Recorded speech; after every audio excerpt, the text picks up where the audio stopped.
আজ দুপুরের আহারে ছিল বেগুন এবং মেথি শাক দিয়ে একটা ভাজা, যে ধনিয়া পার্সে এবং ধনিয়া পমফ্রেট, ধনেপাতা দিয়ে পমফ্রেটের একটা দারুণ রেসিপি। আসুন খাওয়াটা শুরু করা যাক।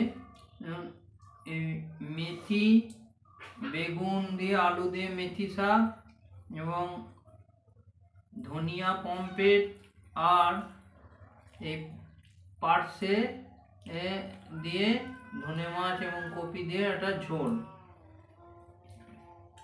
প্রথমে একটু মেথি শাকটা খাবো।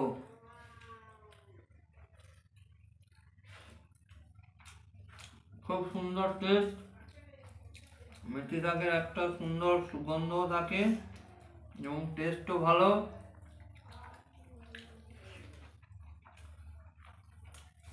একটু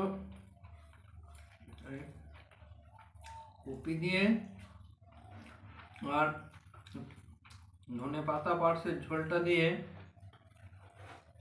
টনি ভাত মেখে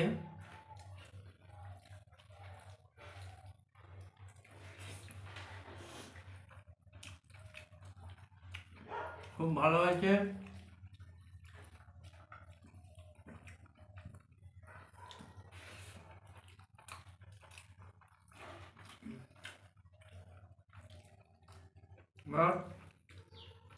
পমফ্রেট মাছটা একটু একদম খুব সুন্দর, পমফ্রেট মাছ খুবই সুন্দর।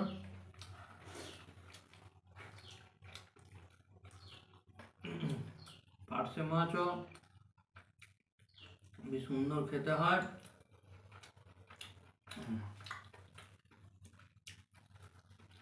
আর কি, আমার পুরো আহারটা শেষ করি। সকলে ভালো থাকবেন, সুস্থ থাকবেন।